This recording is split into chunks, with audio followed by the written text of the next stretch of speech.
With the past month seeing a few new video game movie releases like Until Dawn and a Minecraft movie, I thought it'd be a great idea to check out some video game movies I had never seen before. In fact, I thought it'd be a great idea to check out some of the worst video game movies that I have never seen before. I have no idea why I thought this was a good idea. I guess I like pain and suffering.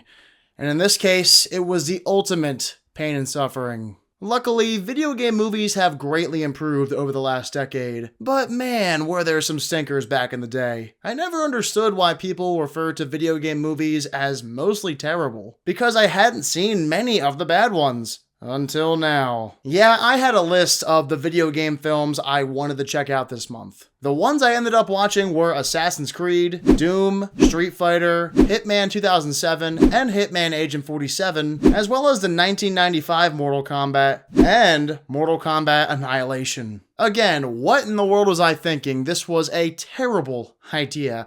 About halfway through my binge watch of these movies, I almost quit, but luckily for you all, I stuck it through and watched the rest of them. And let's just say it was a life-changing experience. So with that being said, I'm going to give you my thoughts on every one of these movies and explain why you're better off never watching them. We'll begin with Assassin's Creed. Going in, I was aware of the bad reviews, but tried remaining positive. Not that I myself have played Assassin's Creed, although I've watched a bunch of my friends play it, and I feel like there was real potential here. At the time of Assassin's Creed's release, you had 5, 6, 7 games to work with, most of which had been well received, so it's not like you didn't already have something great in the palm of your hands to base this movie off of. There was only one way Assassin's Creed could fail as a film, by focusing on the real-world aspect of the game. And what do you know? That's exactly what they did. Sure, you get 3 scenes that take place in the Animus where Michael Fassbender relives his ancestors' memories, but about 75% of Assassin's Creed shows us the real world. Basically, Marion Cotillard and her father, played by Jeremy Irons, are in search of the Apple of Eden. Their goal is to put an end to human violence by using this artifact to control free will. Listen, I didn't care whatsoever. I tried, I really did, but nothing worked. All I wanted to see was Michael Fassbender use the Animus to relive his ancestors' memories and kick some ass in the past.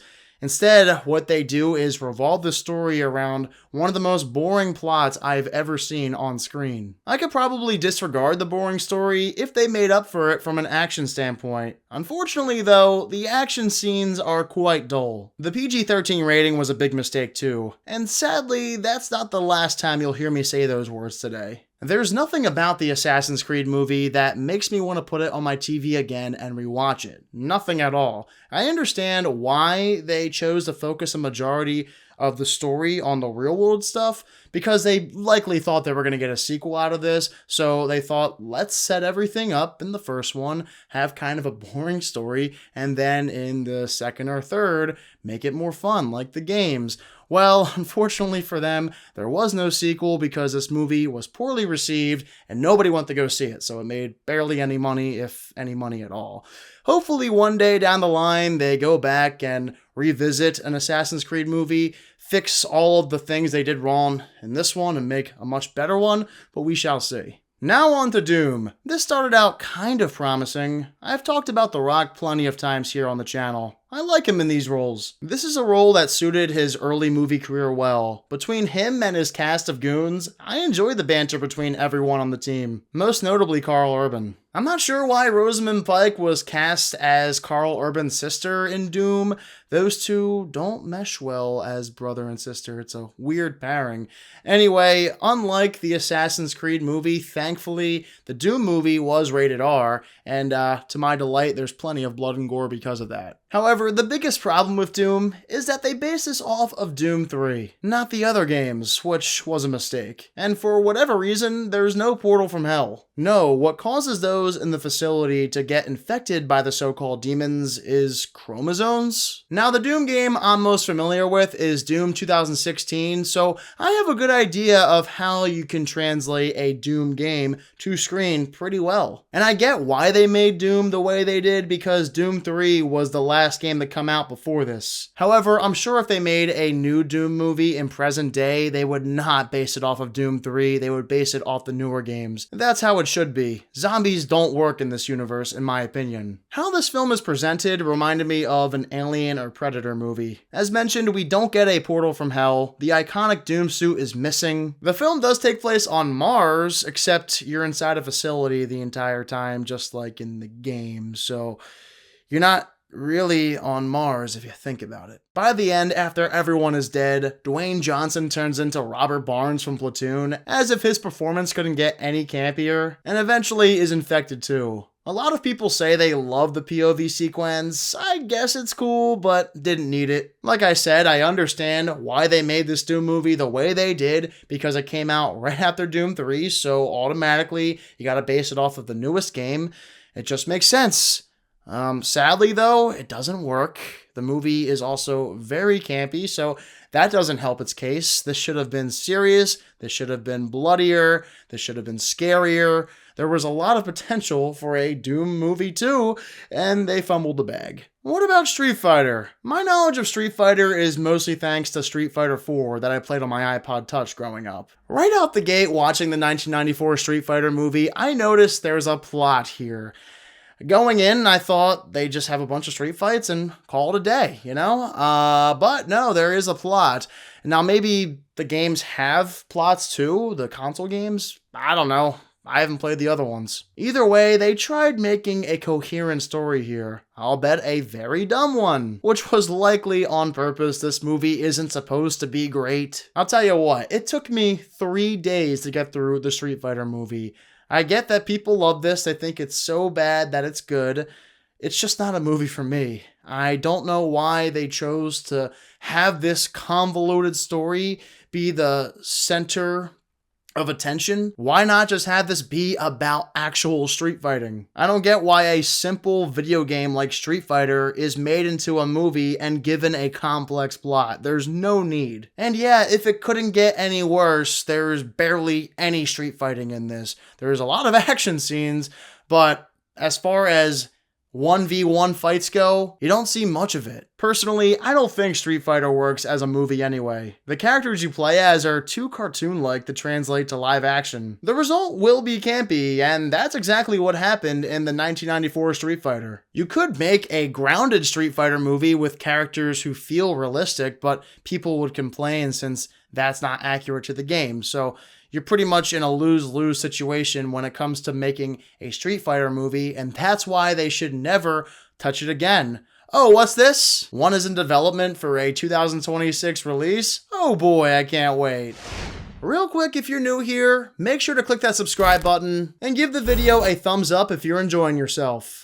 Alright, Hitman 2007 is next. This got pretty awful reviews, and yes, some of the hate is warranted. It's an all-around very stupid movie. The plot is beyond convoluted, you have boatloads of mindless action, and villains you couldn't care less about. Although, I don't think Hitman 2007 is as bad as people say.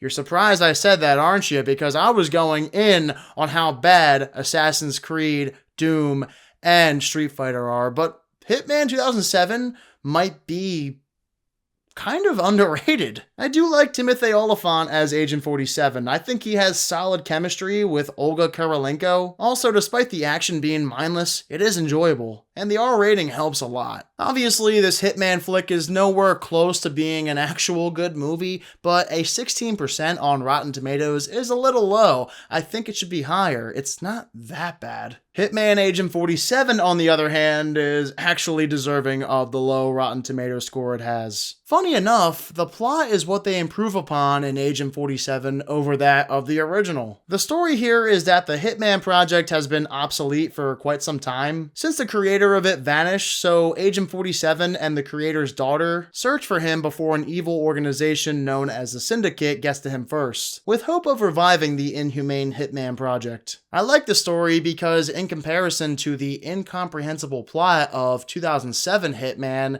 here you have that classic story of the anti-hero going after an evil organization whose motivation makes sense. We've seen it a bunch of times before where an organization wants to get their hands on something that's very valuable, and you have this guy who's been tortured his whole life. He has been programmed as a killer, and now he wants to stop anyone from getting their hands on such evil technology and programming ever again. Besides that, everything else is a downgrade from the 2007 movie. Rupert Friend I don't like as much as Timothy Olyphant. The dialogue and acting are putrid at times. It leans heavy into CGI, unlike 2007's Hitman, and the action sequences are a total joke. Again, the story isn't awful. I think if you took the best things from both Hitman movies, you could make a pretty solid Hitman flick. Unfortunately, neither movie got it together. When you look at Agent 47 especially, when it came to the action sequences, they did a poor job, and you're likely only watching Hitman for those. It is rather hilarious how Zachary Quinto signed on to be the villain of Hitman Agent 47 in the middle of his amazing Star Trek run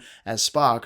Why was he in this movie? There was no need for that. He should have just stayed away and been in Star Trek only. The 1995 Mortal Kombat was next in line. Out of the 7 movies I watched here, this was the best reviewed, and understandably so. Surprisingly, it starts out strong. I like the characters, Liu Kang, Sonya Blade, Johnny Cage, and Shang Tsung. They have good introductions. The setup is done well. You have this fighting tournament, and the protagonists need to win in order to save the Earth from an outworld takeover. So it's not that bad at first. Even when the action scenes started up, I had fun. Unfortunately, as the film progresses, it becomes more and more campy. You have over-the-top, hilarious fighting sequences, particularly the Scorpion and Sub-Zero fights, as well as all things Goro. These fights are also pretty random. Like, is there any structure to this tournament? You have one fight happening over here while another is going on over here.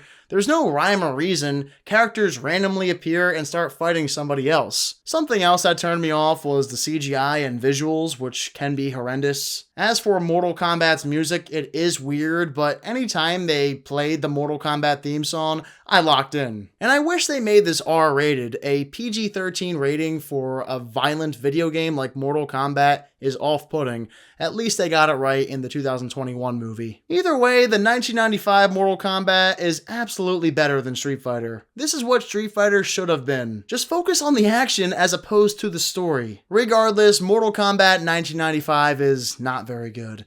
So after watching all these movies, I didn't think it could get any worse. But oh boy, I saved best for last. Yeah, Mortal Kombat Annihilation. I think this was the first time in history on Letterboxd I gave a movie half a star.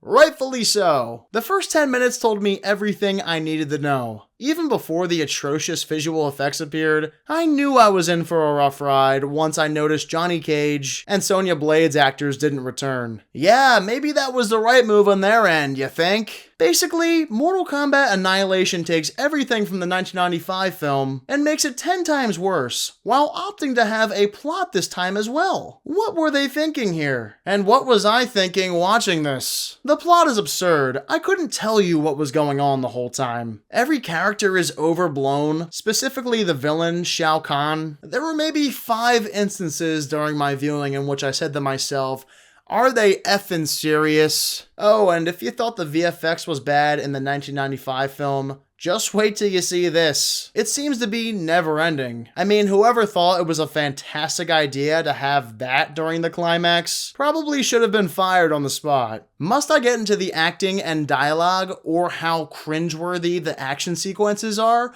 with the sound effects and slow motion? I lost count of the amount of flips I saw in Mortal Kombat Annihilation. In general, everything you see here is pure chaos. Nothing holds up. They went all in on the stupidity and campiness, and the end result is one of the worst films I've ever seen. Well, all I've got to say is I'm glad the binge is over. I'm never doing that again. Or maybe I will, I don't know. Well, if any of you have suffered as much as I have watching any of these movies at some point in your life, let me know in the comments what your thoughts on them are. Alright, thank you to those who stuck around to watch this whole video. Again, if you're new here, make sure to subscribe and give this video a thumbs up if you enjoyed yourself. I'll catch you all in the next one. See you then.